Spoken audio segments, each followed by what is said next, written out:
Olá pessoal, sejam muito bem-vindos a mais um episódio do Da Vida Cast. Nós estamos chegando no episódio de número 35. Você que ainda não é inscrito no nosso canal, você se inscreve aí, ativa o sininho aí para poder receber as notificações, né, dos vídeos, dos cortes, de tudo, todo o material que a gente está disponibilizando, né, para você, né? Se você conhece pessoas, né, divulgue aí o nosso canal, divulga os testemunhos, os milagres, tanta coisa boa que a gente está tentando compartilhar aqui, né? Muito obrigado, você que faz parte dessa programação, é sempre especial poder ter o seu tempo, a sua atenção, aonde você estiver agora, seja viajando, seja em casa, seja no computador, aonde você estiver, né? O nosso abraço, nosso muito obrigado por dedicar essa atenção aí para o nosso conteúdo.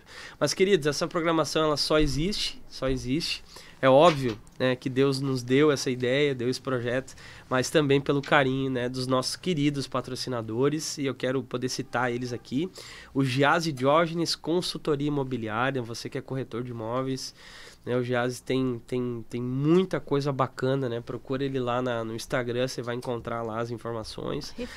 Temos também a Pizzaria Brazuca, na pessoa da Josinha e do Josué. Eles têm 2 unidades, uma em Sapiranga e outra também em Santo Antônio da Patrulha, delivery, rodízio, muito bacana. Sempre tem umas promoção bacana, dia de semana, final de semana, você levar a sua família, vai ser muito bacana. Costa Assessoria Previdenciária, né, você que precisa aí de uma informação nessa área previdenciária, né? Você entra em contato aí com o Fernando, ele vai estar te ajudando, o Dr. Fernando, ele vai estar te ajudando, te auxiliando da melhor forma possível. E também os nossos queridos, né, da Imperador Bigode, a cutelaria, uma das maiores cutelarias do Brasil, muita coisa boa, sei que quer uma faca bacana, uma faca estilizada, seu churrasco vai ser muito legal. Também a Rede Osana, que disponibiliza todo esse estúdio aqui para nós, né? O Matheus que está aqui fazendo a parte técnica, né? Que Deus abençoe os nossos queridos patrocinadores. E querido, eu sou o Dilson Gomes, eu estou muito bem acompanhado aqui da minha querida e amada esposa e também psicóloga Mônica Schmidt! Que maravilha! Deus, que empolgação! Tá todo mundo super empolgado. Queridos, né? Nós estamos ansiosos aqui para apresentar o nosso convidado desse episódio. É um amigo pessoal nosso, alguém que a gente tem um carinho enorme. Hoje nós não estamos, a nossa logística é um pouco mais complexa, mas ele está na nossa região aqui, a gente conseguiu um escape aí do seu tempo para ele poder estar aqui com a gente, gravar esse episódio. Mas Mônica, me dá detalhes aí de quem é o nosso convidado desse episódio do Da Vida Cast. Mas tu já introduziu o que eu introduzi? É um amigo de uma família preciosa, é o marido da Enídia, o pai da Sara, ele é presidente do projeto Desafio Recomeçar, Moisés Ramon! Cheguei. A voz é diferenciada, né? A voz Cheguei. Rede Osana, fica atento ali, ó. Locutor, precisa de locutor. Tá aí. Que bênção, Moisés. Seja muito bem-vindo. A gente está realmente com o coração muito grato, né, de poder ter esse tempo de mesa contigo, né, poder conhecer um pouco mais o seu coração. E eu, particularmente, eu sempre tive muita vontade de ter um tempo assim contigo, porque tu sempre foi um cara muito reservado, né? Muito reservado. Então eu pensei, vai ser um desafio pra gente conseguir arrancar uma informação aqui, porque é o seu temperamento, assim, né? Nós temos psicólogo. A gente tá ficando bom nisso aqui. Né? Mas enfim, Moisés, assim, a gente sempre conhece um pouco da sua história, sempre que a gente escuta e vê você testemunhando, enfim, das coisas que você passou, as coisas que você superou, os caminhos que você caminhou, a gente fica assim tão emocionado e a gente sente tanto Deus, assim, o plano, o projeto, o cuidado de Deus. E para nós, assim, é uma honra poder te receber, poder conhecer melhor a tua história, né? Poder te ouvir também, isso vai ser maravilhoso. Enquanto a gente conversava sobre o podcast, quando era um projeto nosso ainda, né? Quando a gente conversava e tal, veio as ideias, a gente ia fazendo umas listinhas, né? E veio Moisés. Lá no início. Meu Deus, que bênção, porque, né, em alguns momentos tu trouxe um pouco do teu testemunho, da tua história, que para nós é uma das mais impactantes, assim, que a gente já ouviu, né? Sim. Então, com certeza, tu foi uma das primeiras pessoas que a gente cogitou a trazer e a gente tá muito honrado de ter aqui você. E eu quero encorajar você, só um pouquinho, que talvez tenha um parente, um filho, um familiar, né, que está envolvido com questão da dependência química, droga, álcool, a você continuar aqui nesse episódio, porque além do Moisés compartilhar a sua trajetória, né, enfim, recuperação e tudo mais, ele também é presidente de um centro de recuperação, e a gente quer poder também estender sua mão amiga, né? Falar depois no final, falar também do projeto. Então, quero encorajar você a continuar, né, aqui, você vai entender um pouco melhor como é que funciona, o que uma pessoa assim vive. Será que ela está porque está onde ela está, por um simples fato de ter entrado? Não, você vai ter uma visão um pouco mais ampla das coisas. Mas, Moisés, o microfone é seu, a gente quer conhecer a sua história. Eu quero, primeiramente, agradecer a Deus pela oportunidade de estar aqui, juntamente com Dilson, Mônica, esse casal abençoado, né, que Deus colocou em nosso caminho, meu e da minha família. Para mim é uma alegria estar aqui nesse projeto tão lindo que eu há poucos dias descobri, né, no momento de navegando nas redes sociais, e descobri Vida Cash. E eu parei, analisei e vi alguns episódios. Achei uma iniciativa muito interessante, porque é algo diferente que trata especificamente da história de pessoas. Exatamente. Né? Isso é algo especial, porque segue o padrão de Cristo, né? Ser-me-eis minhas testemunhas. Então, questão do testemunho, né? O que eu passei, onde eu estou agora, eu acho que é fundamental para motivar. Uma alegria estar aqui com o Matheus também, né? Estar aqui na técnica e estar juntamente com pessoas queridas, e com certeza nós vamos, através desse momento aqui, Deus irá alcançar pessoas. Amém. E é isso que nós temos por objetivo, né? Através da nossa história, alcançar histórias que estão na mesma situação. Exatamente. Promovendo um ambiente de esperança, uma motivação de esperança para mudança de vidas, né? E eu queria estar com a minha família aqui, mas infelizmente, dada a logística, como foi citado aqui pelo Dilson, não conseguimos, mas elas estão lá e com certeza vão estar acompanhando, e é uma alegria estar aqui com vocês. Mas vamos lá, Moisés, a gente quer conhecer a tua história. Pode contar aí, o pessoal quer ouvir também, vai ser muito legal. Cristão, isso, conta aí, como é que foi ali a parte infância, da enfim. infância, porque hoje, né, marido, filho, projeto, trabalho, ministério, hoje é o Moisés. Mas Sim. de onde veio Moisés, né? Essa é a história que a gente gostaria de contar. Vamos lá, vem comigo então. Na verdade, o testemunho, propriamente o testemunho de vida, dado as ministrações, a gente explora bastante, porque faz parte, né? Sim, sim. Da nossa trajetória. Mas Moisés nasceu numa família de 11 irmãos, né? Uma família muito, na verdade 12, né? Com perca de alguns. Uma família grande, uma família muito com problemas financeiros. Nasceu podemos dizer, numa comunidade, né? Sou oriundo de Santa Catarina, oeste catarinense. E a minha família, em busca de oportunidades, na época do grande evento calçadista no Vale dos Sinos, propriamente em Campo Bom, onde a gente veio residir, veio em busca de uma vida melhor. E o Moisés veio com 7 anos de idade. A gente migrou para cá, nessa região, para uma melhoria de vida. A minha família, nós crescemos todos com a ausência do pai, né? Figura paterna. Nossa. O pai nos abandonou, eu tinha 2 anos de idade, quando saiu de casa, enfim. Foi viver uma vida dissoluta, né? A noitada, bebidas, enfim. E a tua mãe com os 10 filhos, 10, 12 filhos. A minha mãe 11 filhos. Com os 12 filhos, os maiores já Assim, tendo que sair participando já. e engraxando sapato e fazendo alguma coisa para poder trazer sustento para os mais pequenos. Criou nessa ambiência. Muito complicado. A gente, no ambiente de favela, assim, de recursos bem precários, sem saneamento básico, esgoto, céu aberto. Então, a imagem que eu tenho, assim, de criança, assim, era sempre de limitações, assim, de roupas, privações de calçados. Propriamente, a minha mãe, ela batalhava muito para literalmente ter a refeição básica ali na mesa. E por diversas vezes eu a minha mãe chegava do trabalho, eu lembro, assim, ela chegava muito cansada. E uma vez aconteceu isso e eu estava com fome. A gente tinha comido a nossa porção e eu estava com fome. E a minha mãe chegou cansada, muito cansada, que ela trabalhava limpando um mercado e ela era a única funcionária que fazia isso. Então era bem complicado e tinha uma jornada para chegar desse mercado. A gente morava num bairro bem distante, assim.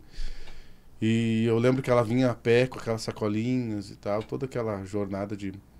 E ela estava se alimentando e eu estava parado olhando para ela. Mas eu não estava olhando querendo comer o alimento que ela estava comendo.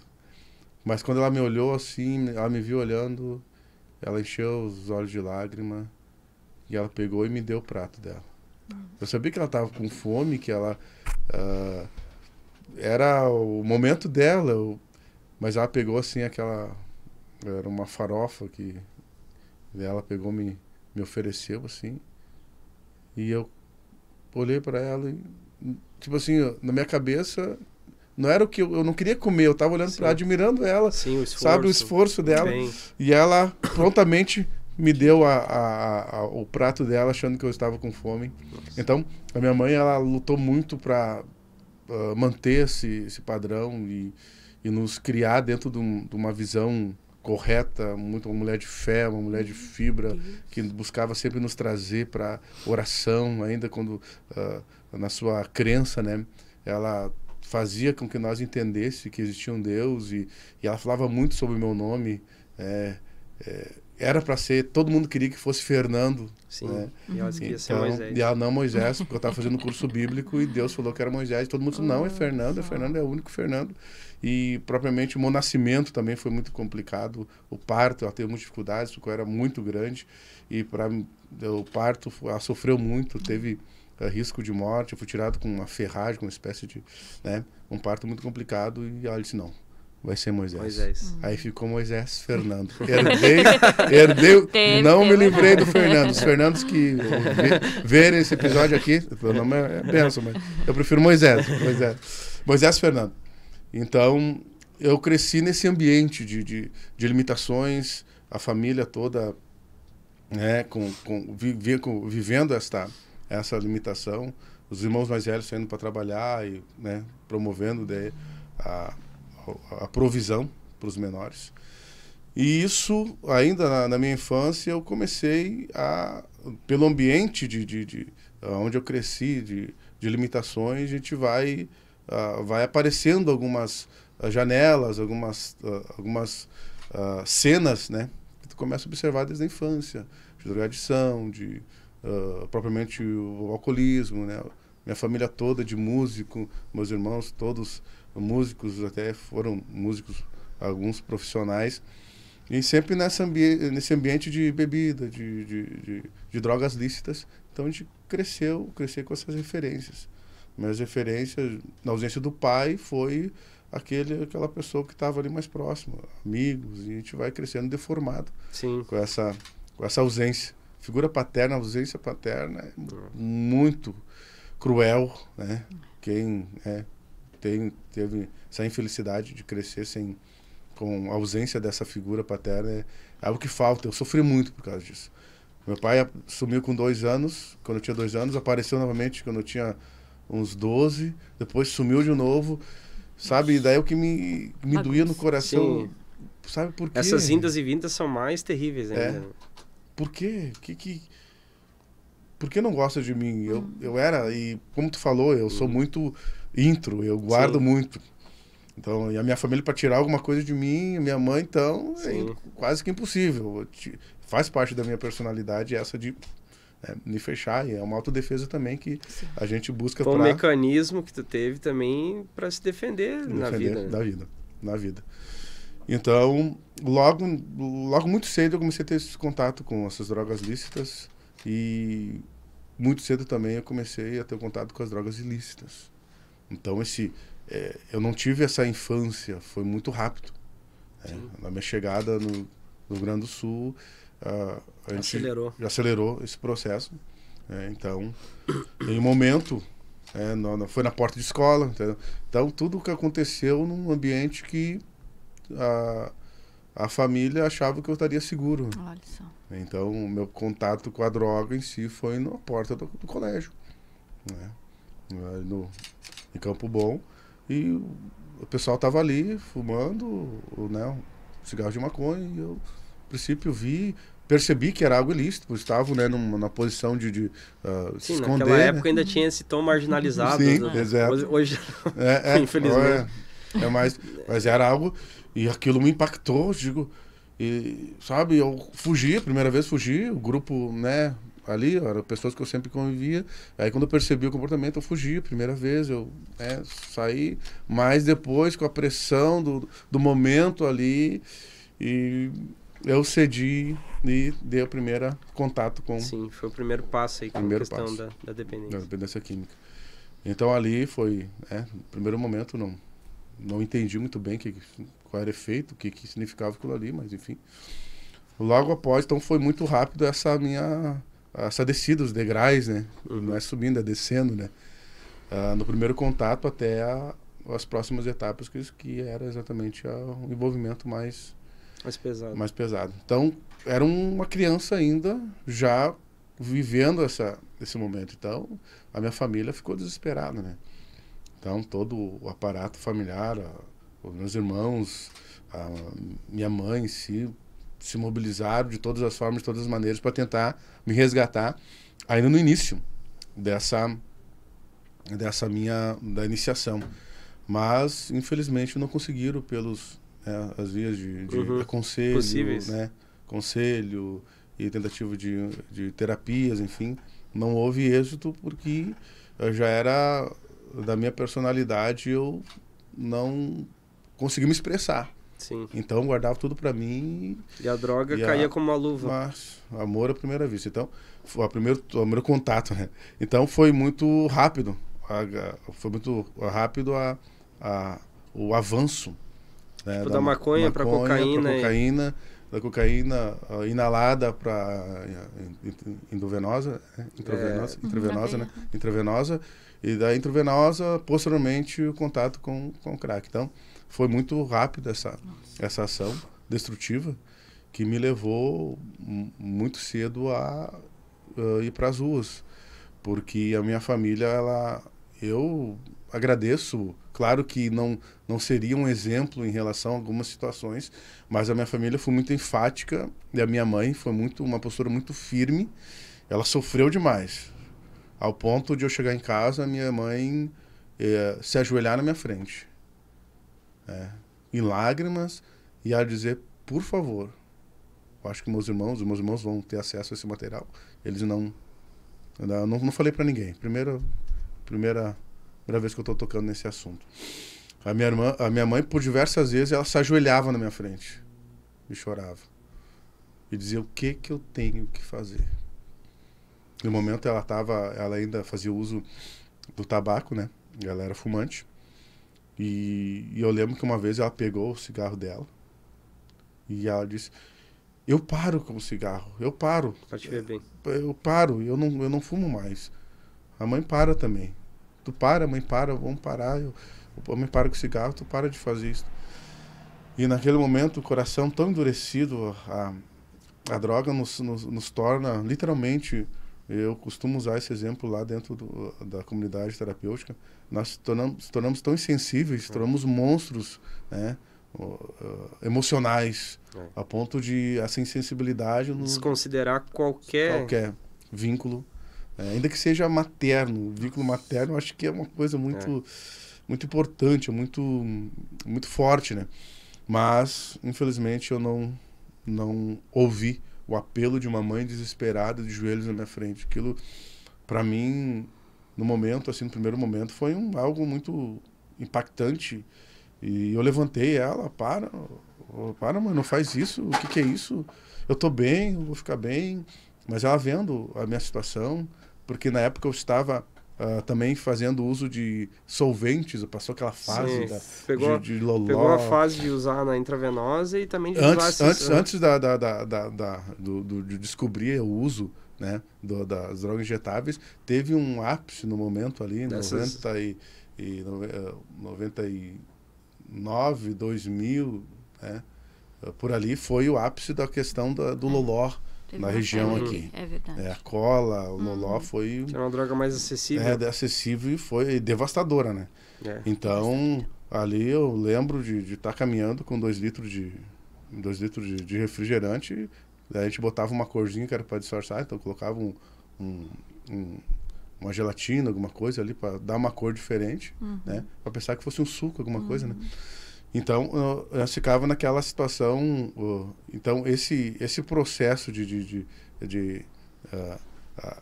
todo esse coquetel, podemos dizer, é algo devastador, terrivelmente. Então, tinha momentos que eu acordava no meio do mato e eu tinha toco, pedaço de madeira, pedaço de galho dentro da pele, espinho. Eu não lembrava. Dava o surto ali do momento do cheirar cola. Tu ficava naquele momento ali, quando tu ia se dar por conta, tu tava todo arrebentado e tu não sabia porque literalmente tu não lembrava, dava o teto que a gente chamava ali na gíria, né? Dava um teto, tu surtava e quando tu recobrava a consciência, tu tava todo arrebentado ali, né? E grande livramento de morte até. Então eu chegava em casa muitas vezes com esses espinhos, né? Todo arrebentado, todo... Questão física toda. Física. Estética também, né? Muito destruído, magro, raquítico. Então, aquele desespero da mãe querendo ajudar. E ela não sabia ainda que o pior estava por vir.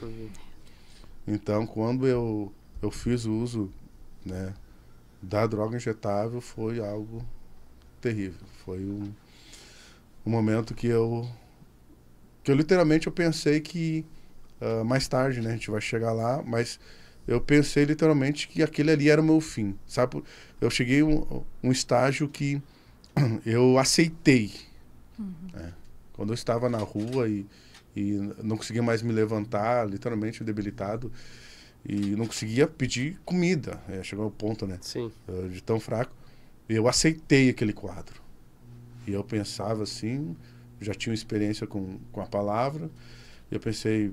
Só Deus vai me tirar daqui, mas se essa é a sentença ou esse é o preço do meu pecado, eu aceito. Então, literalmente, eu desisti de mim mesmo no momento, no ápice da drogadição. Então, a droga injetável foi algo terrível, porque me levou de uma forma muito rápida a outros níveis da drogadição, que agora eu tenho um problema, uma fissura maior, uma abstinência, um quadro de abstinência maior.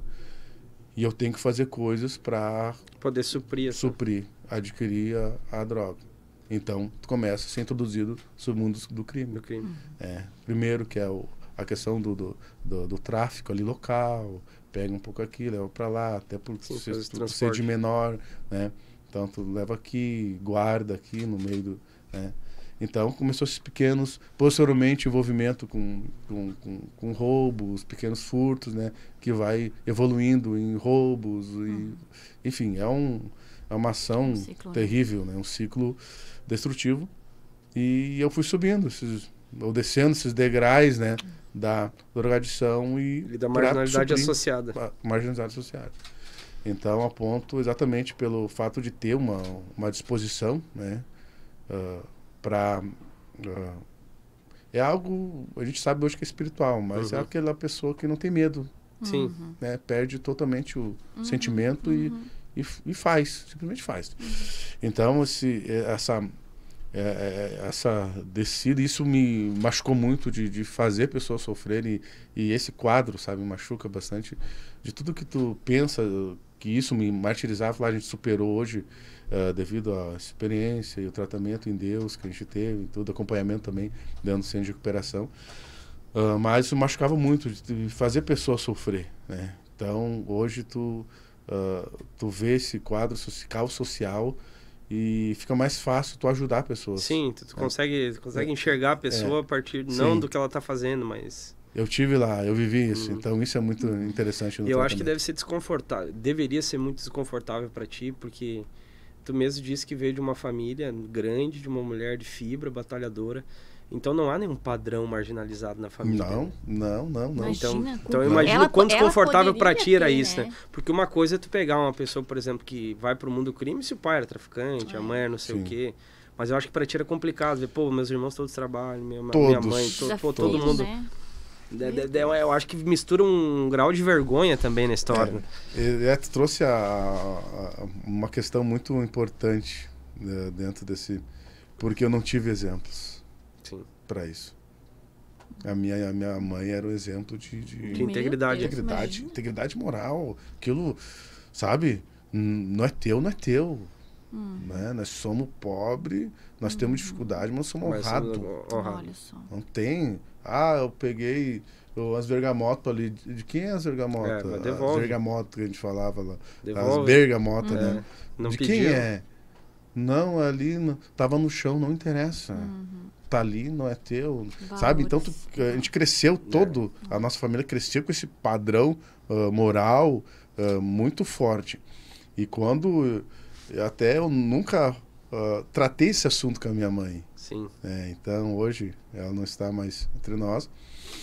Mas eu tinha muita vergonha disso, de tocar nesse assunto.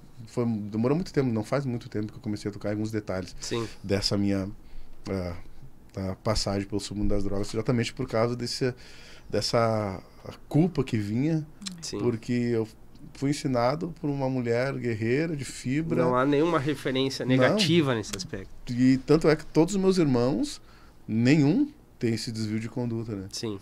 Todos, exemplo, né? Teve diversas dificuldades, mas todos, né? Trabalhadores, honrados, né? Hoje estão bem conceituados, bem, né? Com uma vida estabilizada. Sim. Eu não sei como é que foi para ti, mas eu vou ter que abrir esse espaço aqui para a gente poder... mas eu, quando eu estava na dependência, e que também comecei a ter esses desvios mais sérios na questão financeira, eu olhava assim para os meus irmãos e pensava, cara, nunca vou conseguir chegar. Nunca vou conseguir. Comparação, e, né? Essa comparação, poxa, eles tiveram a mesma criação que eu, eles não fizeram metade das coisas erradas que eu fiz. E isso também me freou muito, assim, para mim poder acreditar que eu poderia sair daquela situação.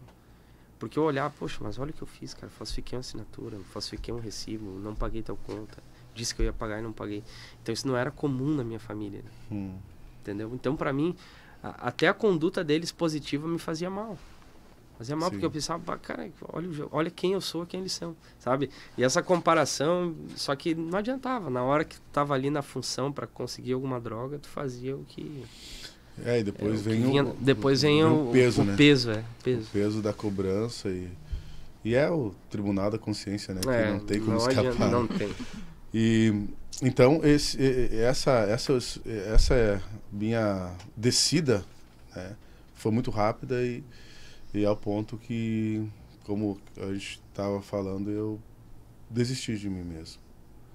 Então isso foi no ano de 2003, 2004. Né? Eu estava em Santa Catarina, tinha retornado devido a problemas aqui no Rio Grande do Sul, que era no auge da questão da formação de facções, que não tinha ainda não existia essa estrutura, estava em formação, enfim. Dadas as situações, eu tive que sair, né, de Campo Bom e fui para Santa Catarina, né, e lá fiquei um tempo. Tu foi no oeste catarinense? Não, eu fui pro litoral. Litoral daí? Pro litoral.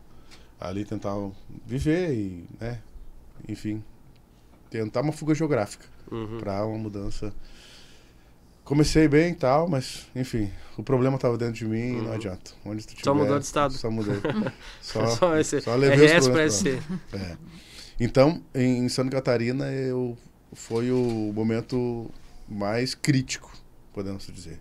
Porque eu já tinha uma bagagem da questão dessa marginalização, entre aspas, experiências na questão de prática. E quando eu cheguei lá, foi muito rápido a minha ascensão no mundo do crime. No mundo do crime.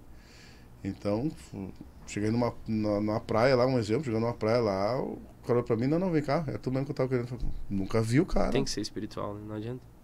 Não, mas... E eu não te conheço. Não, tá tudo certo, mano, tudo certo. Nós vamos lá e tá aqui, ó. Tá aqui, ó. A arma tá aqui, a moto, vamos lá. Vamos... Cara... Loucura, né? Chegar nos lugares e as pessoas... Não, tu é de confiança, tá aqui.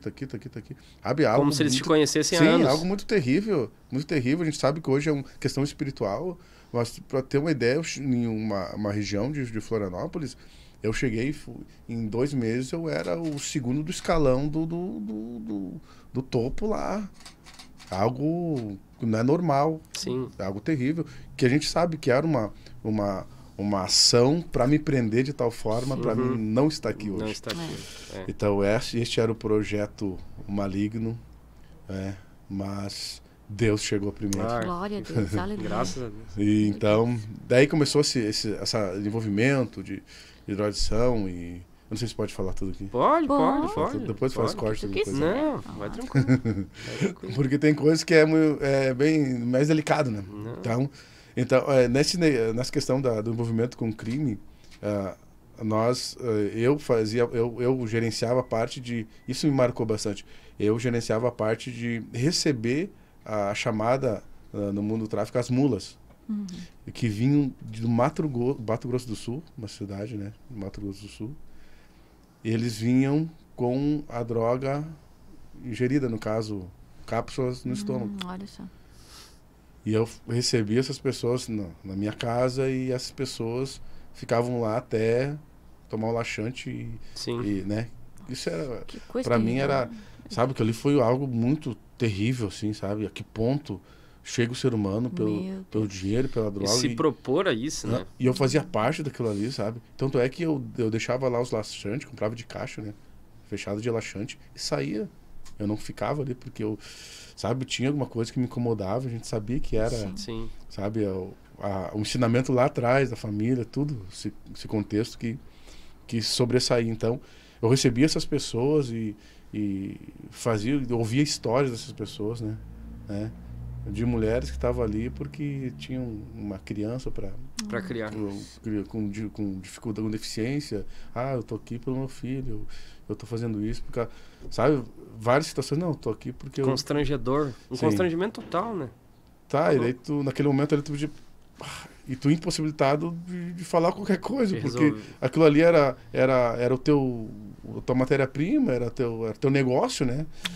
Então, foi muito rápido o envolvimento também no mundo do crime e essa ação do dinheiro, das ilusões da vida, né?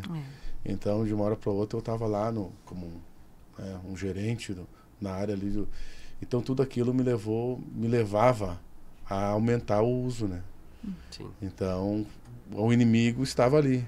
Então, tinha muito dinheiro, tinha muitas coisas, só que chegava no momento que eu sabia que eu tinha um problema grave e a minha dependência química compulsória, totalmente compulsiva, me levava a ir além.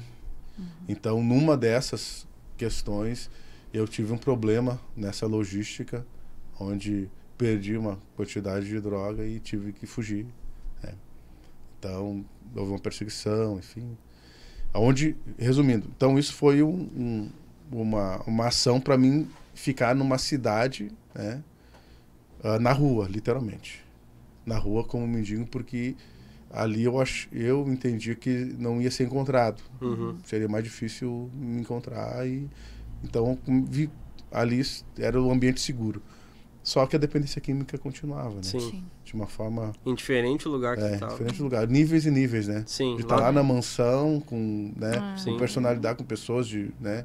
Porque pessoas que usam a droga, que te procuram, são pessoas do alto escalão da sociedade. Né? Tem clientes, clientes de elite. Então, tu estava lá naquele nível de vida, daqui a pouco tu estava lá mas com o mesmo vício. Debaixo de uma marquise, com o mesmo vício. Então, esse momento foi o momento do meu resgate. Então, já estamos entrando no momento do meu resgate que realmente mudou a minha história. Foi quando eu estava nessa condição, fugitivo, com uma sentença de morte, né? Nossa, imagina. Dentro do contexto do crime na época, né? Porque eram pessoas lá de cima, era bem complicado esse relacionamento, né, que eu tinha porque foi uma confiança muito grande, de uma hora para outra eu traí essa confiança, Sim. entre aspas, porque na verdade eu fui roubado. Né? Então tem essa parte, né? Então eu vou prejudicar ele para tomar o lugar dele, e eu fui roubado uma atividade de droga, enfim. E eu tive que fazer essa fuga, e é onde eu entendi e me conscientizei que ali era o fim, porque eu não tinha mais força, a saúde começou a ficar comprometida, comecei a ter limitações, até mesmo privações na questão de alimentação, não conseguia pedir ajuda, e foi indo que a minha saúde foi ficando debilitada, e o uso frequente. Já estava no crack nessa época? Já estava. E pedindo dinheiro, e aquela coisa toda, e chegou um momento que eu entendia que era aquilo ali. Eu não tinha mais força, literalmente, para me levantar. Eu cheguei no centro de recuperação com um quadro de tuberculose, de pneumonia. E problemas do pulmão. Então, eu estava com essa limitação física que eu entendia que era o fim. Eu não imaginava que Deus iria da minha mente, minha mente limitada, pensava, não, é isso, tô pagando porque eu fiz. Fiz mal para muitas pessoas. Então aqui é o pagamento, é o que eu... E foi nesse momento de desistência de mesmo que Deus enviou alguém. Então essa história é muito interessante. Um dia eu quero encontrar quem sabe essa mídia aí vai, em nome de Jesus, vai crescer muito, vai se espalhar por muitos, vai chegar a muitas pessoas. E um dia eu quero encontrar essa mulher. Se não for um anjo, né? Quem sabe... Ela não existe fisicamente, mas foi algo muito marcante na minha vida, porque eu estava nessa condição, eu literalmente não tinha mais força nem para ir até a padaria pedir um pão para comer, alimentação física. E essa mulher, ela era a Gari, ela varria a rua e ela passava. Eu percebia ela ali porque ela sempre pedia licença, ou falava alguma coisa, ia tirar papelão, ia tirar o que nós usávamos para dormir. Tu vê, estão usando o papelão, estão usando esse papelão, estão usando esse papelão. E daí pegava e limpava ali a área onde a gente estava. Então a gente percebia ela devido a isso. Então chegou um dia que ela iniciou um diálogo, e ela nunca tinha ouvido minha voz, que eu nunca falei. Eu estava ali com um cobertor velho por cima, e ali eu ficava e não conversava com ninguém. Fazia muito tempo que eu não conversava. Até a minha dicção estava comprometida de falar as coisas, de raciocínio lógico, de expressão. Eu não tinha até essa dificuldade no início. Então a frase que marcou, ela disse: "Ei, jovem, Deus pode mudar a tua história." E eu lá no fundão ela não ia. Ela, que era uma marquise extensa na questão, era de uma praça. Daí lá no fundão ela não ia, ela varria ali e por diversas vezes ela dizia a mesma frase: "Ei, jovem, Deus pode mudar a tua história." Tá? E se limitava a isso. Ela falou por diversos dias e nunca houve resposta, e eu, endurecido, e nem falar de nada, revoltado contra tudo, contra todos, contra mim mesmo. Mas chegou um momento que ela mudou a estratégia. Ela falava e não tinha resposta. E daí ela recebia uma marmita da prefeitura. Ela começou a comer metade da marmita. Ela dividia até a carne. Olha, para dividir a carne... Olha, é uma mulher de Deus. Tem que ser muito Deus na vida. Ela cortava, literalmente, ela cortava até a carne, ela dividia, e ela fechava a marmita, ia mais próximo que ela chegava, porque ela tinha também um receio, e colocava lá. Primeira vez eu olhei aquilo ali, ficou ali, apodreceu ali, eu não mexi, não. Mas teve um outro dia que eu cheguei, que eu tava com muita fome, eu comi aquela marmita. Quando eu comi aquela marmita, foi uma... Desculpa, eu tô com... Deixa eu pegar uma... Secou a garganta.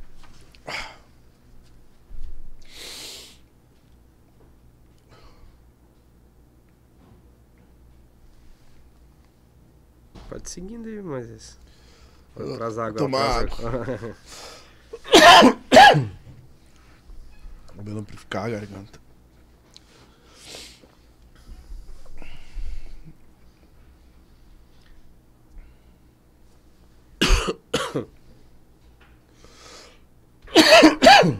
Meu Deus. Agora vai.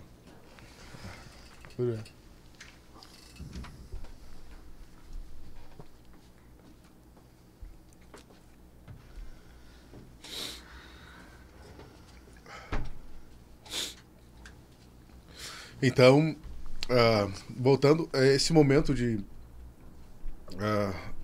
desse resgate, ficou marcado exatamente pela a não desistência dessa mulher.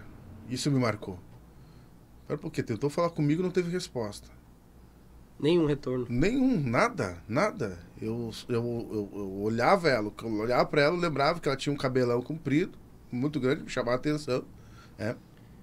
E eu ficava olhando assim e não sabia nem o rosto, não olhava o rosto dela. E foi quando ela mudou a estratégia, ela não desistiu de mim. Espera um pouquinho, como é que alguém ama tanto uma pessoa que ela não sabe quem é? E não dá resposta nenhuma. Ao ponto de dividir. Quando ela dividiu a comida, Mônica. Ai. A minha mente ali, aquela. O que essa mulher tá fazendo? Que é isso? Como é que alguém que já ganha uma marmitinha, né? E ela é uma mulher forte, né? Uma marmitinha pequenininha. Divide aquilo que tem pra dar pra alguém que ela não... Aquilo me marcou demais. Aquilo foi literalmente o martelo que me quebrou.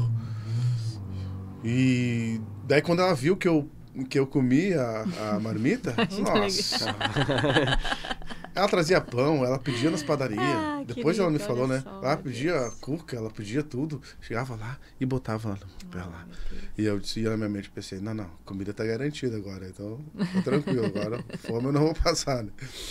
Mas daí, dado do sentimento dela, dela ter dividido a marmita, aquilo me quebrou. Sim, demais. Foi te desarmando. E daí ela falou, depois de, acho que isso deu umas 2 semanas quase, ela tentando contato comigo. E daí ela falou de novo. Ô jovem, Deus pode mudar a tua história. E daí eu falei, então por que ele não muda? Nossa, olha, eu ter tomado um susto. Tu fala? E eu disse, por que ele não muda então? Olha a minha situação. Aí ela... Daí a primeira vez que eu olhei pro rosto dela. Ela tinha um semblante assim, meio de índia, assim, sabe? Ela tinha assim, um rosto assim, parecido assim, de pessoas indígenas, assim. Uhum. Ela deu um sorriso. Deu um sorrisão. Deus pode mudar. Só que quem tem que dar o primeiro passo é você. Bem evangelista. Bem simples e direto, né? Aí eu peguei e mostrei meus braços, né, pra ela. Olha aqui minha vida, olha aqui a minha situação, olha o que eu tô vivendo. E ela disse assim, ó, olha, se tu quiser, é o último dia que tu fica nessa situação. Eu disse, mas como assim? Tem um lugar que eu vou te levar, que Deus pode mudar a tua história. Ai, que mulher de Deus, né? Meu Deus. E eu disse, não, mas eu não quero ser internado, não quero. Não, mas é um lugar que vão cuidar de ti. É um lugar que vai ter alimentação, vão ter cuidado contigo. Aí depois de várias tentativas, teve um dia que eu disse, eu quero ir lá para esse lugar. Né? Então tá, então agora eu vou vir tal horário aqui, nós vamos comer, eu vou te pagar um lanche.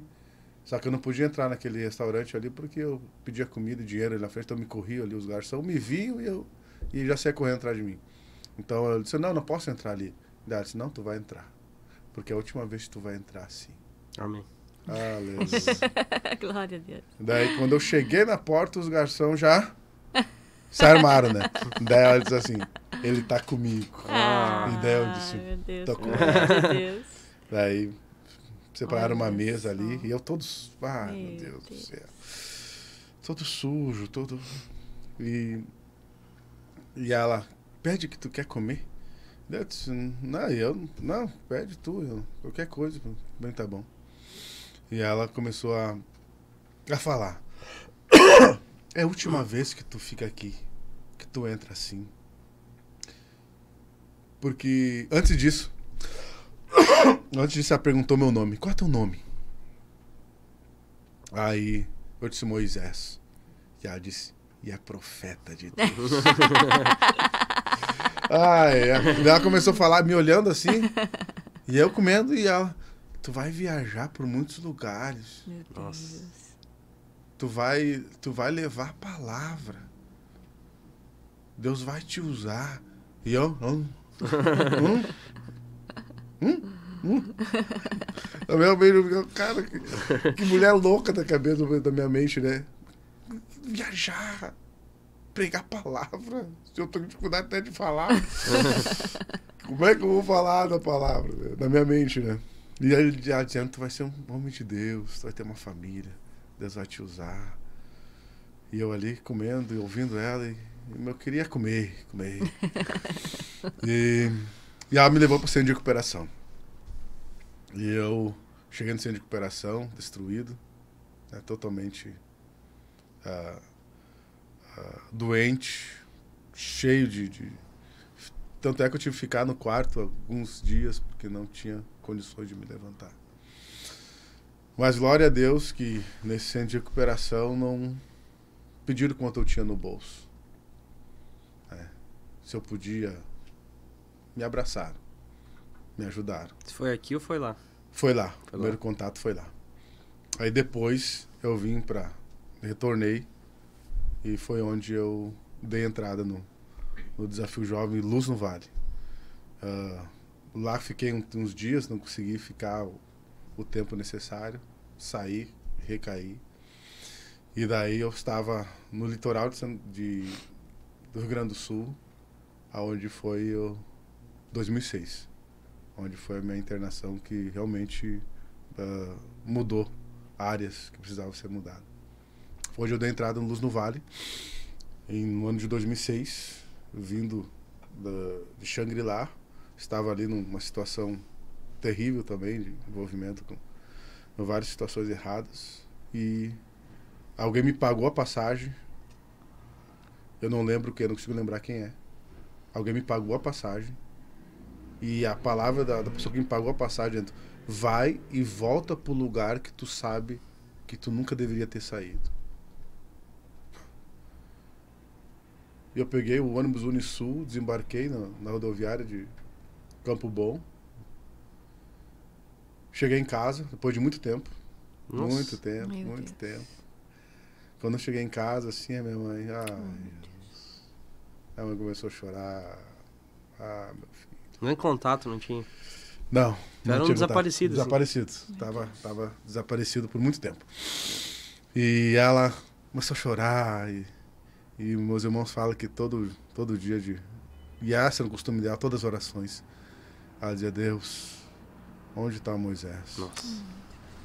Vai lá onde ele está, livra ele. E eu tenho certeza Deus que ouviu, né? Ouviu. Deus ouviu. Porque na rua, a gente não entrou, mas foi muitos livramentos de morte. Sim.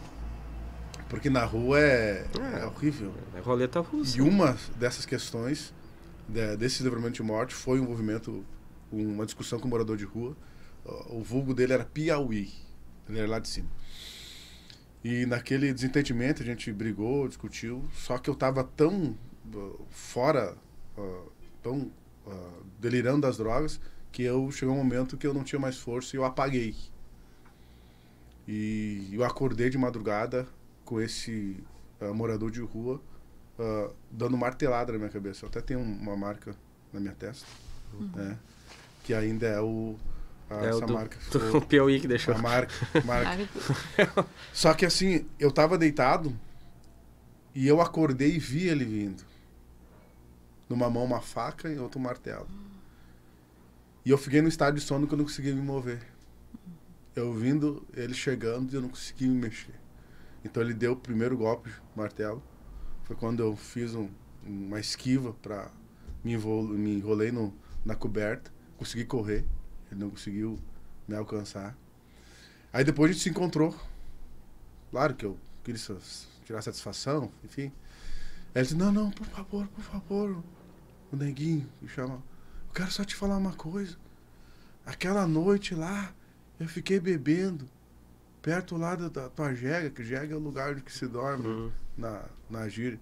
Eu fiquei lá bebendo. E meu nome é Oséias. Eu sou desviado da igreja. Eu tô aqui porque eu sou fugitivo lá do Piauí, porque eu matei um lá.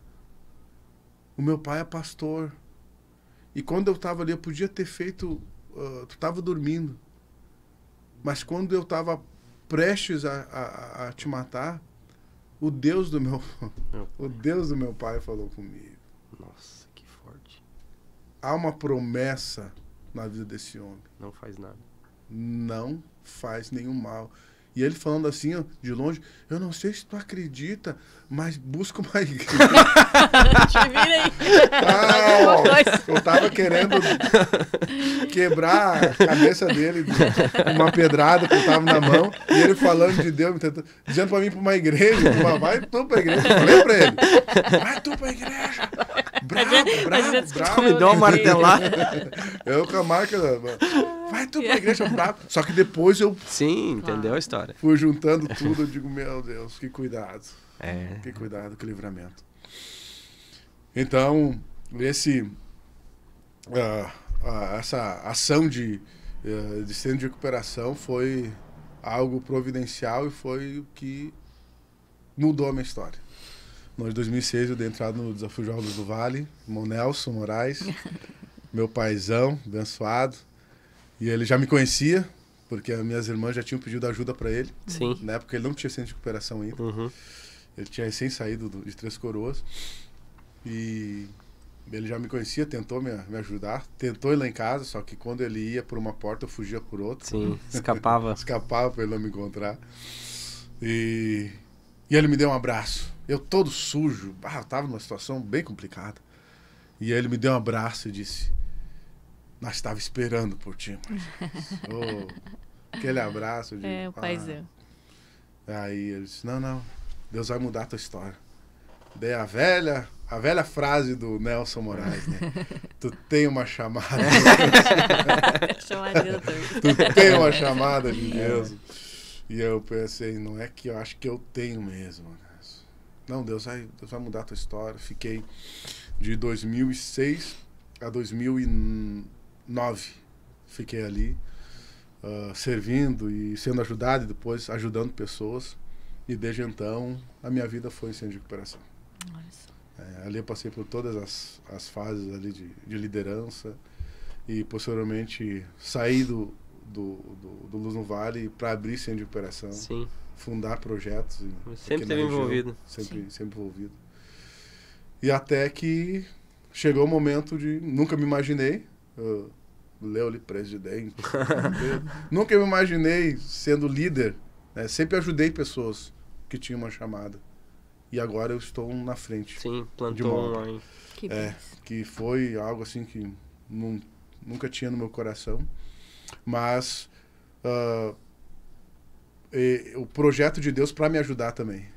Porque um adicto, né? Uhum. Um dependente químico em recuperação, porque a gente tem que tratar como uma doença, né? Ela está aqui, adormecida, sendo cuidada, tratada, mas está aqui. Né? Então, a disposição infelizmente, para a prática da drogadição, ela existe. Então, hoje, o meu envolvimento com o centro de recuperação, o estado de centro de recuperação, é para ajudar pessoas e cumprir com o meu chamado, sim, mas para me ajudar também. Mas é uma estrutura que Deus proporcionou também para o teu autocuidado, né? Sim, porque a gente sabe as nossas limitações, as nossas fraquezas, e eu decidi entrar para dentro desse projeto. Então estamos ali Nesse momento, nesse meio tempo, né, esqueci de falar o o principal, né? Deus me deu uma família. Sim. De uma pessoa que era condenada à morte, Meu Deus. que literalmente tinha desistido de viver. Hoje tem uma filha. Linda, uma de esposa 12 maravilhosa. anos, minha esposa. Um beijo para a Emídia, Sara, né, que vão ver depois. E foi um momento muito importante da minha vida. Casamento, família, foi filha. Filha foi... O filho, tu só entende depois que tem, né? É muito forte a questão de tu se... Que pega no colo a primeira vez ali. Fazer de tudo. É um antes e depois. E se renunciar a muitas coisas e em prol deles. Então hoje eu estou de pé por um propósito de Deus, mas também pela minha filha. Eu sei que eu sou muito importante para ela. E eu lembro sempre do que eu não tive. Então eu sei o que é crescer sem pai. Então uma das motivações de suportar as lutas, as batalhas da vida que são normais, né, os conflitos, né? De suportar tudo isso também é porque eu não quero que a minha filha cresça sem um pai. Porque é muito, muito difícil. Essa lacuna da ausência da figura paterna para minha vida foi algo foi muito e a dimensão disso é muito grande, né? Essa semana mesmo eu abri uma caixinha de pergunta lá no meu Instagram e até a Mônica se apavorou assim com a quantidade de interação, né? Eu coloquei: qual que é a sua relação com o seu pai? E aí sim, não venci respondendo. Inúmeras pessoas com muitas dificuldades, né? Por não terem tido um pai, ou até terem tido, mas ao mesmo tempo sem um envolvimento, sem carinho, sem afeto. E infelizmente isso afeta tudo, né? Afeta tudo. Mas tá aí um paizão aí pra Sara. Deus fica olhando pra ela. Deus é fiel, né? Pra sempre estar aqui, né? Eu digo pra ela: ó, o pai vai estar sempre aqui. Pega na mão dela, abraça ela. Às vezes ela nem tem, né? Fica me olhando assim, tá, e aí? Sei lá. Mas ela não sabe o que eu estou dizendo para ela. Né? Sim. É algo que de lá do fundo do coração. E sai dizendo: ó, eu quero estar aqui, precisar em todos os momentos. Então hoje a gente tá, né, a gente fez uma análise assim. Hoje são mais de 5 mil jovens que a gente atendeu, né, diretamente para a glória do Senhor, nesses anos todos de centro de recuperação. 5 mil jovens diretamente que a gente conseguiu alcançar. Indiretamente, daí vai lá para os 10 a 15 mil muitas pessoas famílias, né? Que a gente conseguiu ajudar nesse tempo de centro de recuperação. E hoje temos fruto em vários lugares, várias pessoas que tu tá ministrando, acho que acontece contigo também. Sim, muito. Eu passei lá. Daí eu tenho que situar em qual centro de recuperação. Né? Eu fico assim, aqui, Sapiranga, cá, Estância Velha, onde é que foi? Palmeiras das Missões, a gente esteve lá fundando também. Então tu fica... mas é muito gratificante. Hoje eu tá lá e dentro de um projeto, gerando um projeto. Sim. Porque literalmente eu e minha esposa, um sonho, uma chamada de Deus, um propósito de Deus. E é isso. Né? Botaram então, o pé e Deus tem colocado o chão aos poucos. O primeiro interno era eu. Daí, quando eu fui pra lá, não tinha ninguém. Nem a minha esposa, porque estava em Campo Bom. Aí era eu e o Simba.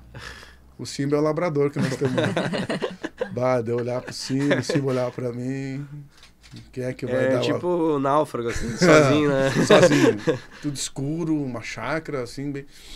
E eu olhava assim e recomeçar. O nome surgiu no momento de luta que eu estava vivendo. Eu estava no retiro espiritual, estava em Bagé, no retiro espiritual, onde eu me desliguei de tudo e, né, estava passando um momento muito conturbado na minha vida, um momento de decisões muito importantes. E eu estava num período já de alguns dias que eu não me alimentava. E no momento de oração apareceu esse nome. Recomeçar. E eu ainda não associava centro de recuperação. Sim. Recomeçar vai ser uma mensagem, né? Que a gente ora e pede para Deus direcionamento, uma mensagem de recomeço. Então, montar uma série de mensagens com essa temática, recomeçar. Mas era muito mais do que isso, né? Era um projeto de Deus que estava iniciando, né? O projeto Recomeçar. Então, foi onde eu contatei Dilson Design. Esse design fez o logo aí.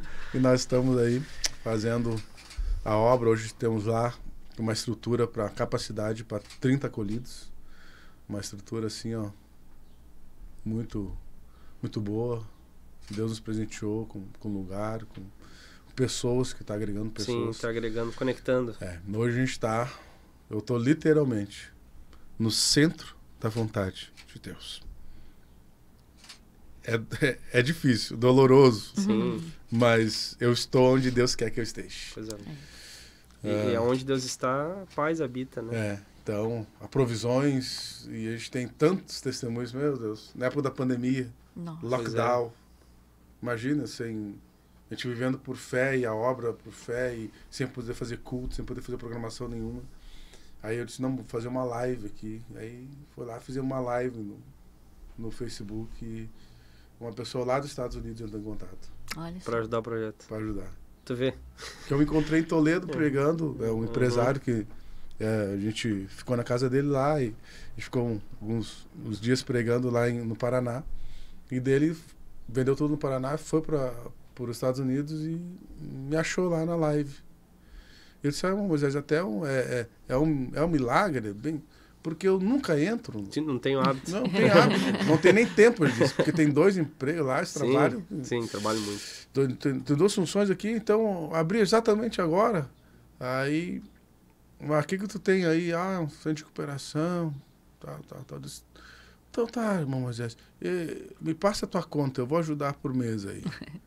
Ele mandou em dólar, exatamente o valor do aluguel. Glória, olha só. Então tá, eu disse, não, tô abençoado, glória a Deus.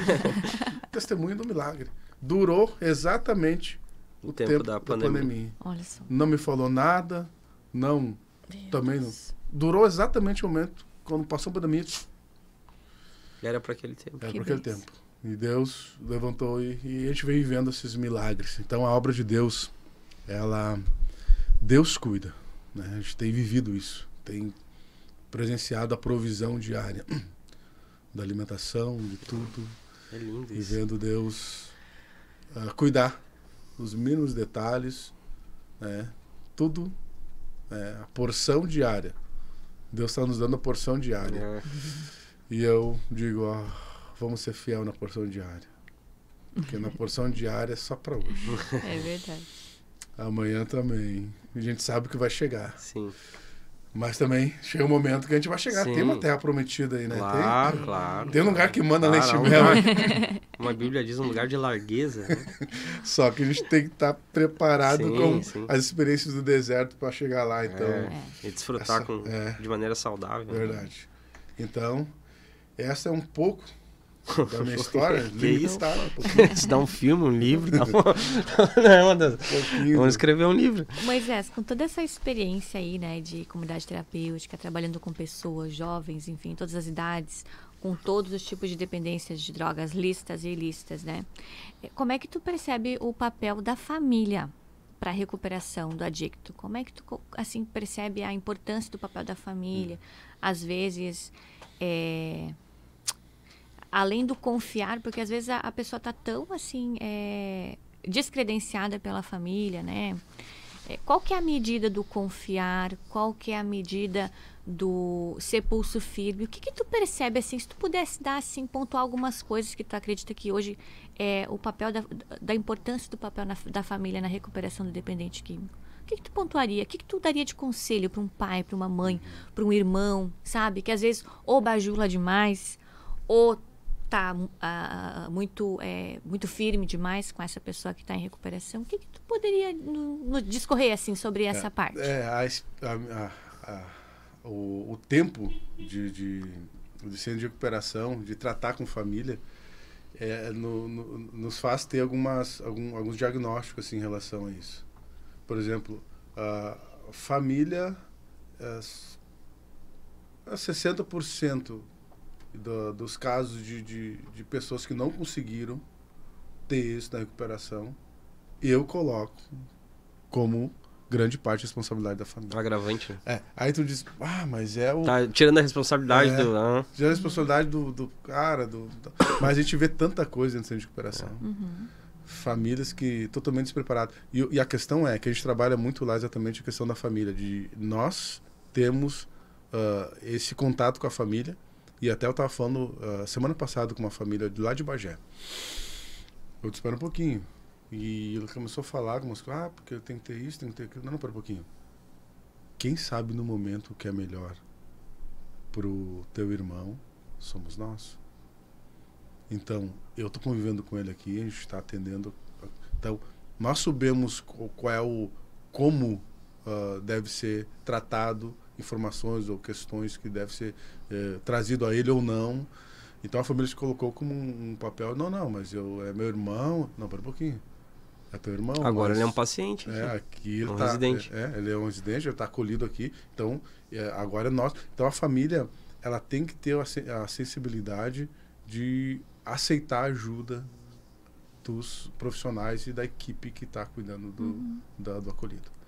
Porque a família ela tem muito de entender que, porque o vínculo laço sanguíneo, ou é meu irmão, é meu pai, eu quero ajudar, eu quero fazer.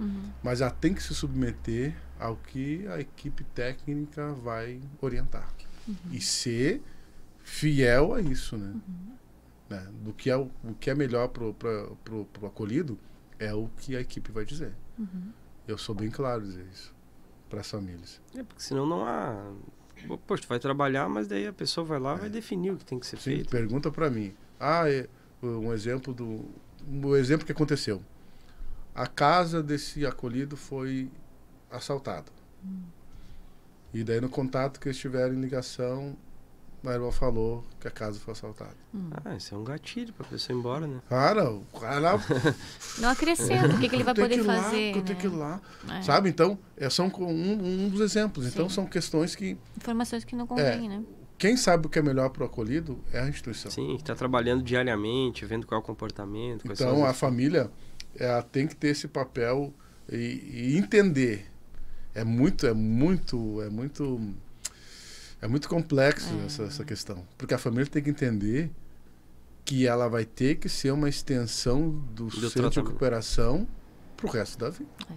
Se a família não estiver disposta a pagar esse preço, não vai ter êxito, porque é experiência própria.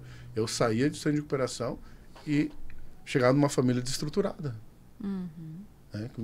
Não tinha como me acompanhar ainda, que não tá, mas tinha bebedeira, tinha aquela coisa toda. Então, não tinha um ambiente saudável para mim. Ainda que eu tentava criar, mas tu não tem aquela força. Né? Tu precisa de pessoas para te apoiar. E então, a família que está interessada em ajudar, então que está me ouvindo, que vai nos ouvir através, né, deste momento, a família tem que estar disposta a renunciar ao ponto de entender que o papel é de suma importância e que ela vai ter que ser uma extensão do ambiente terapêutico. Do ambiente terapêutico. Vai ter que se adequar a questões de regras, de uma outra forma de viver, porque vai ter que ser alguns hábitos. E isso, em aspecto, vai ter que mudar a cultura da família. Hábitos. Né? Não falo nem na questão de fé.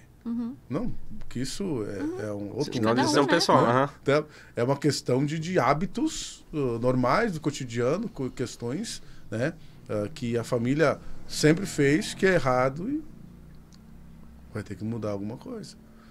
Então, a família entende, não, o problema é o Moisés. Então, Moisés que fez o uso, é ele que tem que ser resolvido, é ele o problemático. Não, porque tem muitas coisas que levaram Moisés a usar, que às vezes está inserido no seio familiar. Sabe que, Moisés, que eu fui nesse aspecto eu fui muito radical, assim, na minha família. Porque a minha família tinha muita instrução, assim, nesse aspecto, não era? Mas, por exemplo, a primeira vez, quando eu voltei do centro de recuperação, que a primeira vez que meu irmão me convidou para jantar na casa dele, fui lá com toda a inocência, né? Legal, comer um churrasco. Só que tinha um amigo dele lá, um colega e tal, de trabalho. Cara, o rapaz fez uma caipira, fez uma cerveja, botaram uma cerveja e meu irmão, quer tomar uma sem álcool? Eu disse, se eu tomar uma sem álcool, eu tomo com álcool e tomo todas que tu tem aí. Daí o que eu comecei a fazer, né? Eu disse, não vou mais. Claro, hoje já tem 10 anos, né? Mas se ele me convida, quem é que vai estar aí? Vai ter gente? Então não vou. E eu muitas vezes não entendia. A Mônica, a minha família não entendia. Minha família não entendia. Minha mãe ficava chateada e tal. A mesma coisa o meu irmão mais velho até, se ele assistir esse programa, ele vai entender. Uma vez, ele vivia me convidando para ir lá. E eu sempre evitando. Por quê? Porque ele tem a churrasqueira. Ele não bebia, quer dizer, na minha frente. Mas ele tinha a churrasqueira dele, do lado tinha um barzinho. Um barzinho, que é aqueles barzinhos que eles fazem dentro de casa, sabe? E um monte de bebida. E todas as bebidas que eu gostava, né? O Jack Daniels, essas coisas lá, tudo ali. Daí eu evitava de lá. Evitava. Ele não bebia quando eu ia lá, mas só de ver aquelas bebidas ele já me fazia mal. E daí parei de... Aí chegou um dia que ele... não quer vir aqui hoje de manhã, aqui... domingo de manhã. Eu disse, olha, cara, eu até vou. Ele convidou meu pai pra ir junto. Daí eu disse assim, daí eu expliquei. Daí eu mandei no grupo e tal. Eu disse, eu até vou ir com o pai, mas vocês precisam entender que tanto eu quanto o pai somos ex-alcoólatras. A gente veio vocês conhecem, sabem da nossa história. Então, enquanto tiver bebida aí, eu não vou me sentir confortável para ir. E ele foi compreensivo, muito compreensivo. Que depois, quando eu fui lá de novo, ele arrancou todas as bebidas e tirou. Então, ele entendeu, né? Entendeu, né? Porque às vezes é uma vez, porque assim, tu vai visitar um familiar, né? Um irmão. Uma vez a cada 2 meses, um mês. Não tinha essa cultura. Daquelas 3 horas que tu vai ficar ali, tu não serviu a bebida. Claro que pra família, pros outros amigos, pra extensão do ambiente que ele tem ali, talvez tenha soado desconfortavelmente. Só que eu acho que acho que pra um familiar ver um irmão bem, eu acho que vale a pena pagar esse preço, né? Só que às vezes as pessoas elas não vê dificuldade nisso, né? Então a questão da pergunta da Mônica, que é muito, é um tema bem extenso. Dá 2 podcasts. Vários podcasts. Mas essa questão da família é exatamente que entra na questão da família ser acompanhada e tratada junto com o acolhido. Então que algumas instituições fazem, mas fazem alguns mais de forma superficial, que é a reunião de uma família num dia da visita, né? Sim. Mas tem que ser feito com muito mais ênfase e com muito mais... A dificuldade que eu vejo é que como instituição, por exemplo, as instituições elas têm dificuldade porque às vezes para deslocar, fazer toda a logística do pessoal, mas é uma coisa que, eu acho que possivelmente para frente vai ter que ser uma coisa obrigatória. Né? E sabe que o Moisés falou uma coisa muito interessante, Moisés, porque o que acontece?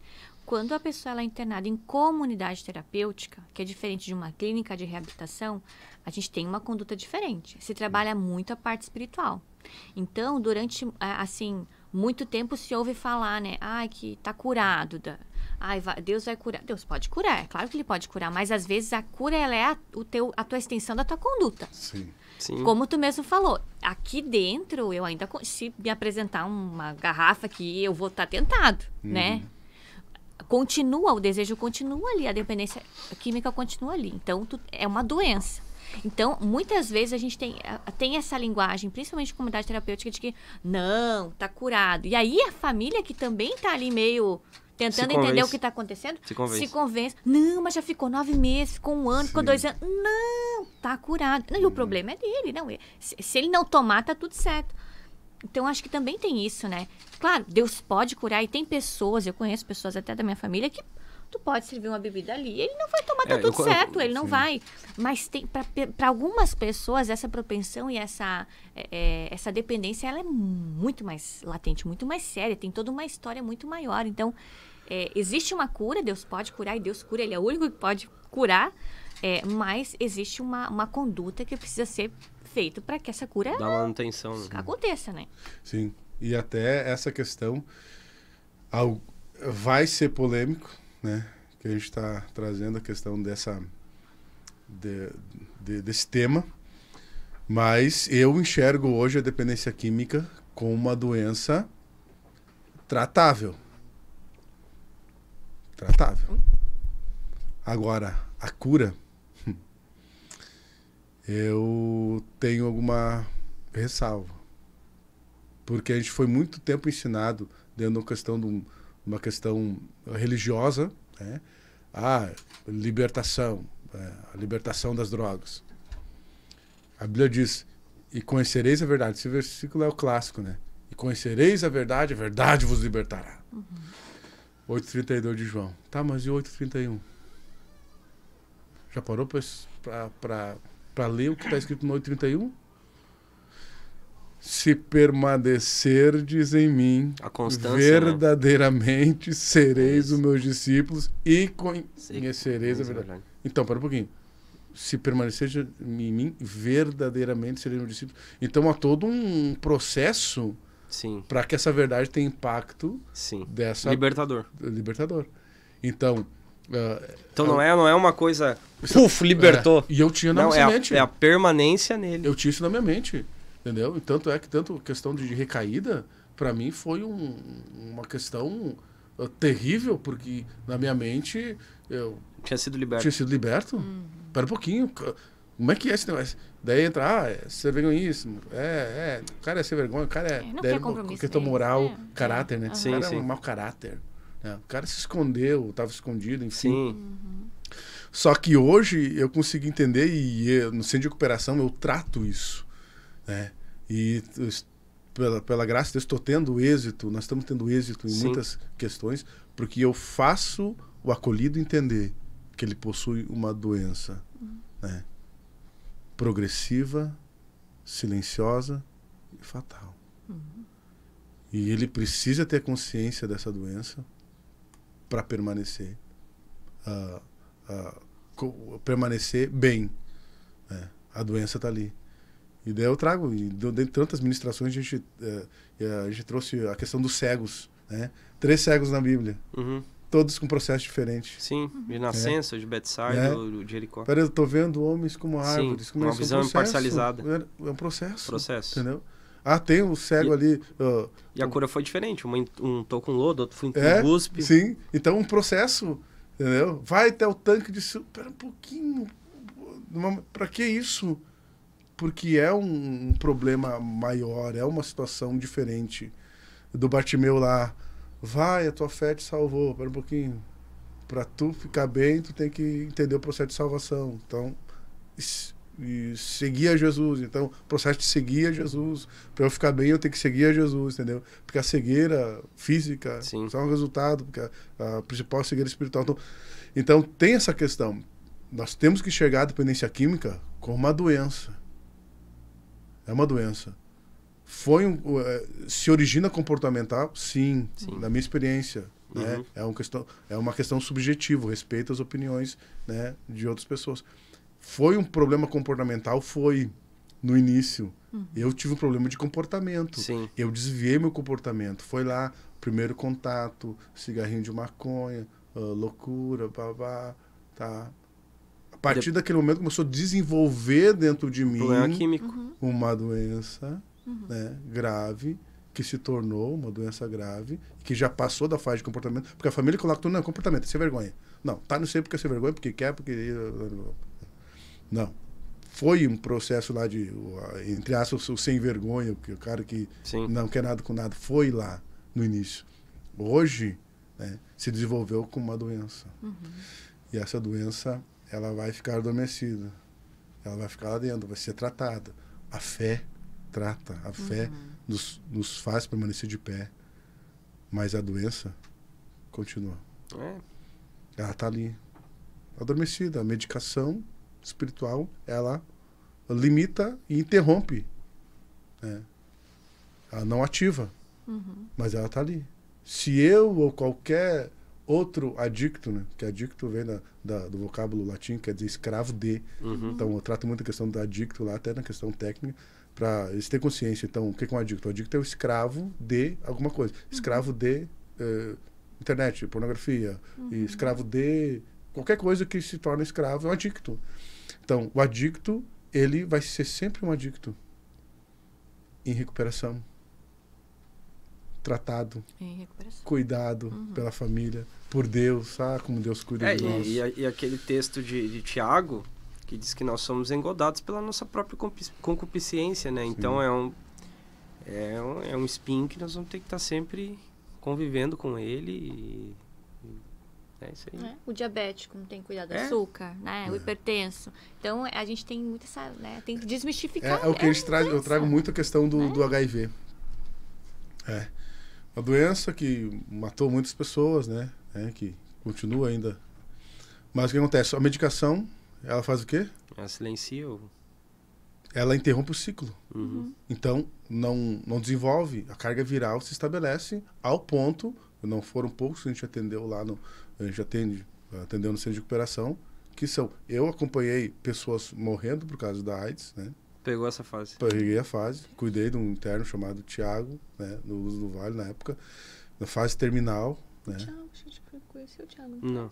Numa situação bem, sabe, ele suava, ele era, sabe, eu acompanhei até os últimos momentos. E também, hoje eu recebo pessoas com o mesmo problema, medicado. Vai lá fazer o exame, a carga viral, 0. Não aparece mais. Tá medicado. Tem que se cuidar, tem que se cuidar. A medicação, sim. E eles têm tanto zelo por aquela medicação que eles chegam assim, ó. Sim, um potinho. Minha medicação. Potinho. Minha medicação. Sabe? Eles sabem que eles dependem daquilo ali pra ficar bem. Vão viver muito tempo. Sim. Né? E a dependência química, eu entendo o que é isso também. Ela fica ali, tá ali, é um espinho, como tu falou, Paulo.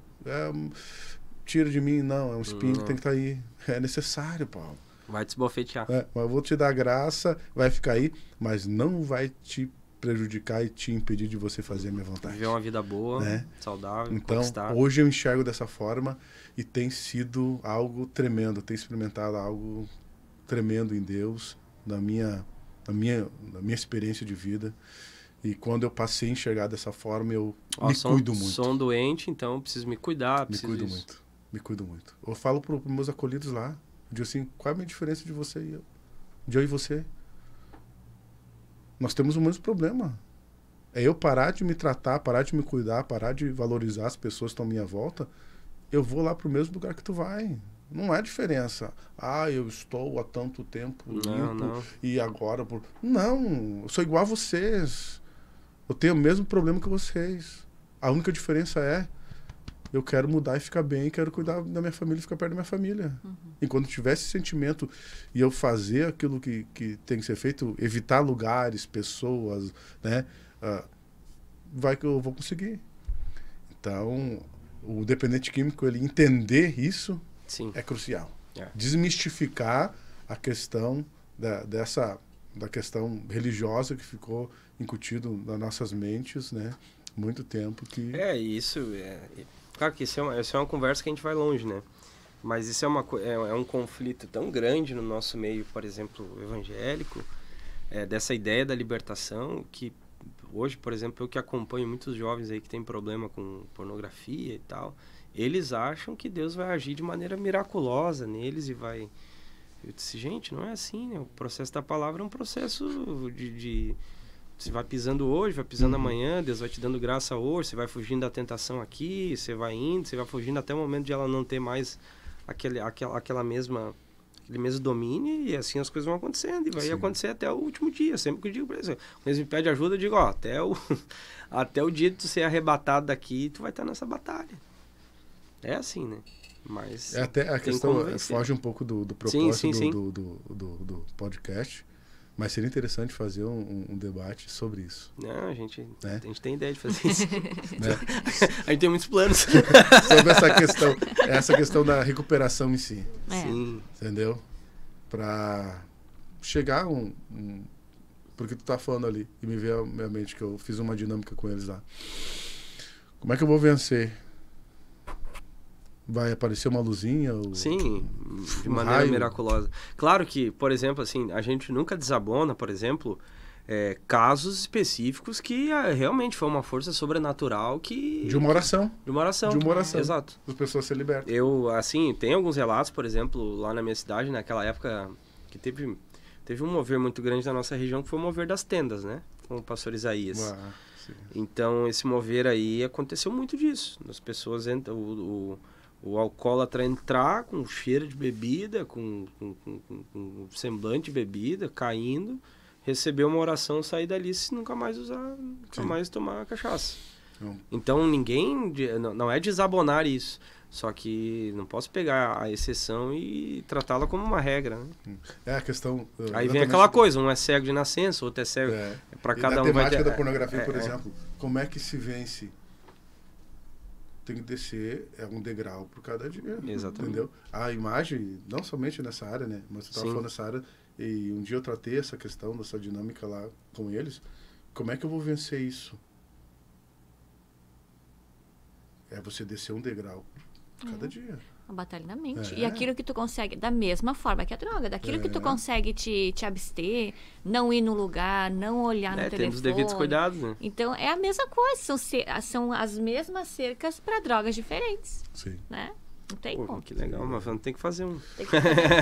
Tem que fazer. Mas, Moisés, poxa, que bênção, mano. Nossa, a gente nem podia ficar aqui o dia todo, né? Olha só, disso que O interessante. dia todo. Para nós ir finalizando, eu vou te deixar falar. Claro. Mas eu queria que... Olha só que interessante, né? A história do Moisés, acho que é muito impactante, né? Nossa. Então, a gente pode hoje, no nosso dia a dia, passar por marquises, passar pela rua e ver pessoas como Moisés estava em algum momento, não é verdade? E o que a gente coloca, né? Ai, tem um olhar de julgamento. Ai, esse aí não quer nada com nada. Esse aí tá... Né? E essa pessoa... É um Moisés. E tem um futuro. Quantos Moisés né? estão por aí? Quantos Moisés estão por aí? E se tu pudesse, assim, falar para outros Moisés que estão numa fase diferente da que tu tá vivendo, que tu viveu. Ou se tu fosse falar para uma mãe. Ou para uma outra gari que estivesse ali limpando a rua, né? Que recado tu poderia dar para essas pessoas, né? Existe um caminho? Existe uma outra... forma da gente poder olhar para essas pessoas? Eu vou contar só uma experiência. Pode. Deus é bom. Deus é bom. Deus é bom. Deus usa o amor. É verdade. Aconteceu uma situação semelhante a isso em Palmeiras das Missões, quando eu estava lá. Eu tinha pregado na igreja. Palmeiras das Missões é uma igreja muito grande ali, né? Sim, já estive. Um dos maiores do estado. Aquilo lotado, aquilo ali, sabe, um áudio, falei, bem, glória a Deus, onde Deus nos coloca, né? E eu feliz da vida. E daí eu fui pegar um lanche para nós, para minha família. Na época que o X era R$5. Que época boa, tinha uma promoção lá, R$5 o X. E daí eu fui buscar o X. Daí eu passei por 2 moradores de rua, deitado, na calçada. Eu passei. Vi, mano. Fui lá, peguei o lanche, voltei, passei de novo. Quando eu estava uns 13 metros dele, o Espírito Santo falou comigo. E o Senhor falou comigo, o que tu tá fazendo? Ai, meu Deus. Eu comecei a chorar ali. Fiquei parado. Eu tava com a sacola assim, eu fiquei parado. Meus olhos se encheu de lágrimas. A lágrima caiu. E eu disse, me perdoa, Senhor. Me perdoa. Eu peguei e retornei. A nossa mente é tão... nós somos tão pequenos diante dos propósitos de Deus. E eu entendi, olha só, entendi que Deus estava querendo que eu alimentasse eles. E eu pensei, foi lá meu X, mas eu pego outros. Eu pego outros lá, pensei, né? Aí eu cheguei, olá, tudo bem, sabe? Conversei com eles, como é que vocês estão? Estão aqui, tal. Um tava meio alcoolizado. Eu disse, não, eu vim trazer aqui pra vocês. Ele olhou pra mim e disse, não, nós não queremos. Ele puxou do bolso assim, eu tenho dinheiro pra comprar. Meu Deus. Aí o Espírito Santo falou, agora tu tá entendendo? Aí eu comecei a pregar pra eles. Um dia eu estava nessa situação também, debaixo de uma marquise, sem esperança, estava sofrendo, eu sei o que é sofrer, eu sei o que é sentir fome, sentir frio, estar numa situação de dificuldade. Eu passei por isso. Comecei a falar da minha experiência para eles, e daí um cutucoto. Eu não te falei que Deus, eu te falei, pergunta para ele aqui, Eu falei para ele que Deus ia mandar alguém hoje. Nossa Senhora. Ai, meu Deus do céu. Eu comecei a chorar, falando com ele, chorando, e falei que Deus ia mandar alguém falar do amor dele para nós. Eu conheço esse Deus, a minha mãe é da igreja. Eu nunca fui muito, mas a minha mãe é da igreja. Muito obrigado pelas palavras. Eu saí com a missão cumprida e saí com o meu X. O X. Eles disseram, não, mas não queremos. Me humilhou, tirou 50 no bolso. Eu tenho dinheiro para comprar. Então, vários Moisés que vão passar no caminho, você que está ouvindo aí, que vai ter acesso a essa mídia. Tem muitos Moisés que estão debaixo de uma marquise, que estão numa situação de por escolha própria, questões que aconteceram na vida, alguns que desistiram de si mesmo. Mas qual é a minha palavra? Dê uma palavra. Às vezes parece estar tão distante, porque que a gente coloca assim, não, mas está tão distante da minha realidade, né? Uhum. Um morador de rua ali, alguém ali. Sabe? Tu coloca um abismo. Sim. Quando que não. É você chegar lá e dizer, ei, jovem, ou como aquela mulher falava, ei, jovem, Deus tem a solução. Deus pode mudar a tua Deus vida. pode, sabe? Aquilo me impactou de tal forma que eu disse, espera um pouquinho. O que essa mulher está falando? Ele não sabe da minha vida. Pode mudar o quê? Mas só que uma palavra no momento de angústia faz toda a diferença. Aquilo reverberava na minha mente. Deus tem solução, Deus pode mudar a tua história. Deus tem solução, Deus pode. Aquilo no momento de loucura ali, aquilo vinha dentro de mim. No momento era uma frase qualquer. Sim, mas ficava reverberando. Mas no momento da batalha, da ação, do mal ali, aquela palavra surtiu efeito. Sim. Então fale. Por mais que seja simples a frase, Jesus te ama. Deus tem um propósito na tua vida. Deus tem uma chamada. É? Deus tem uma chamada. A chamada não. A chamada do Moraes. E Deus tinha. Muito obrigado, irmão Nelson Moraes. Vai assistir. Assim. Queridão. Muito obrigado por tudo que o senhor fez pela minha vida, pela minha família. O Nelson, sem palavras. Sem palavras. Ele foi em todos os momentos mais difíceis. Ele sempre esteve do meu lado, sempre me estendeu a mão. Mas eu diria isso. Fale. Por mais simples que seja a frase, ou quem sabe possa parecer vazio, né? Mas fale. Porque tu não imagina o efeito. Quem está falando aqui é alguém que esteve na marquise, esteve num papelão, sabe o que quer dormir com cobertor, sabe o que quer estar tremendo de frio e tu passar a Kombi da assistência social e atirar uns cobertores lá e tu pegar aquele cobertor, se enrolar com frio ali, tu tá naquela condição e não conseguindo se desvencilhar daquela vida. É um valor, uma palavra, uma frase. Deus pode mudar a tua situação. Fale qualquer coisa, mas fale. Não fuja disso. Fale, porque Deus pode mudar. E tem um Moisés logo ali perto de ti. Tantos Moisés. Para ser resgatado, né? Tantos Moisés. Meu Deus. Agora. Ah, que bênção, Chico. Ah, que vontade de ficar mais tempo, né? Ah. Pessoal, muito obrigado, né? Todos que ficaram aqui, que nos assistiram, que vão nos assistir em algum momento. Seja aí, você tá no seu carro. Muito obrigado por me prestar a sua atenção. Moisés, para nós encerrarmos aqui, deixa aí as redes sociais, telefone, onde é que o pessoal consegue encontrar, onde é que eu acho que a gente não falou de onde é o projeto, né? Sim. Eu acho que a gente só falou nome e não falou da cidade e tal. Não falamos. Então, o projeto é Desafio Recomeçar. A gente está na cidade de Camaquã, trabalhando com acolhimento, na prevenção, acolhimento, tratamento. Externato, a gente tem uma experiência também de um trabalho da forma externato. Mas as redes sociais Desafio Recomeçar, @Desafio Recomeçar, Instagram, Facebook também Desafio Recomeçar. E a gente está em Camaquã, no interior de Camaquã, fazendo esse trabalho. Temos vagas não temos custo. Você que tiver, tem alguém, mas eu não tenho como pagar. O pagamento é a última coisa. Tem pessoas que chegam, Moisés, eu quero ajuda, mas eu não... Espera um pouquinho, o pagamento é a última coisa. Ele quer ajuda, a pessoa quer ajuda, quer sair, ele quer. Então tá, vem pra cá.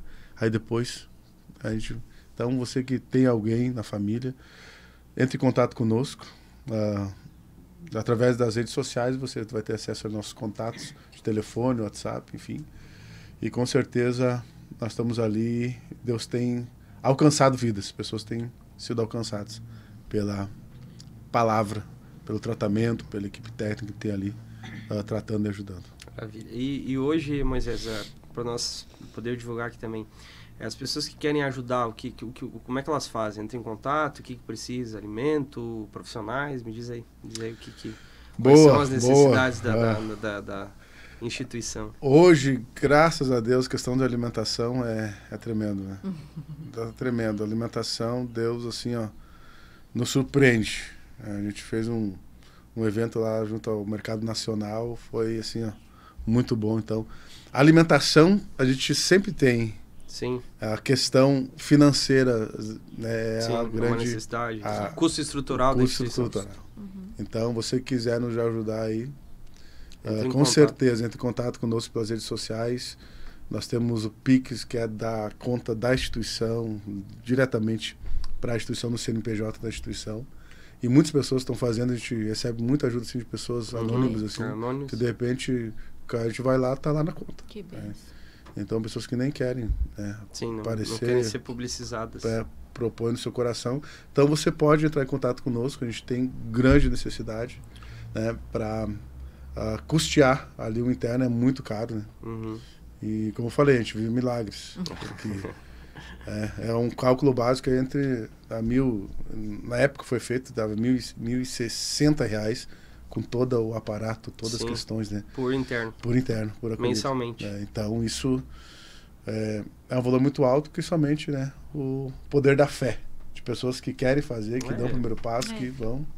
Também eu acho que o pessoal que trabalha na área da saúde, medicamento e tudo mais, eu acho que também é uma necessidade, né? Produto de higiene, que às vezes o pessoal dá muito alimento, né? Sim. E tem essa manutenção também. Que a parte da higiene pessoal ajuda bastante. Porque tem muitas pessoas que vêm, literalmente, como eu cheguei, da rua. A gente tem que dar roupa. Eu já dei roupa minha, né? A pessoa era mais fortinha, né? E daí só tinha roupa minha que cabia. Então, fui lá, peguei do meu armário roupas. Então, essa parte da higiene pessoal é muito necessária, né? O barbeador, o creme dental, o sabonete, essas questões. Um apelo também, pessoal, que o Moisés talvez ele não fale, mas eu vou falar, né? Posso falar? O programa é nosso. Mas a instituição precisa muito de pessoas que tenham um talento aí na questão administrativa, né, Moisés? Sim. Para ajudar vocês a auxiliar na questão documental. Então, você que pode auxiliar nesse aspecto, fica o apelo aqui, né? Para nós poder ajudar a instituição. Porque isso a gente sabe, para contratar um profissional demanda muito custo, e hoje a prioridade deles é poder manter os internos, né? Depois vai pensar nas outras coisas, eu imagino que seja assim, né? Então você que, enfim, tem a sua empresa aí, puder disponibilizar um profissional para essa área, eu acho que vai ser bacana. Com certeza, você que está ouvindo também, assistente social, psicólogo, tem muitos aí. Pessoal que trabalha na área técnica. Na área técnica. Porque a gente tem uma equipe técnica, mas é muito bem-vindo, olha. Sim. Toda ajuda bem-vinda, isso agrega, isso nos dá... Sim, até para troca de informações. A gente cresce, né? Então, a gente tem a nossa equipe lá, mas a gente está precisando muito de pessoas. Então, você que tem uma formação aí, quem sabe, não está clinicando, também né? é um ambiente muito rico, viu? Olha, para aprender, para poder estar ali junto. Para fazer... Uma experiência na prática mesmo. Exatamente. Mas tão bacana, gente. Tão bacana. Segue aí. Desafio Recomeçar. É isso, né? Desafio Recomeçar. Benção, procura lá, entre em contato, né? Faça seu Pix. Faz um Pix aí. Abençoar. Pro trabalho lá, tenho certeza que você vai estar abençoando muitas famílias. Porque um recuperado é um agente de transformação onde ele está. Muita gente. Aonde um recuperado, uma pessoa que passa por isso aí, ela sai dando fruto, sai transformando a sociedade. A gente tem visto isso. Pessoal, muito obrigado por ter ficado conosco aqui. Obrigado, Moisés. Deus abençoe você, sua casa, sua família. Você que ainda não é inscrito no canal, se inscreve para nos ajudar, tá? Deus abençoe. Tchau, gente. Beijo. Tchau. Um abraço.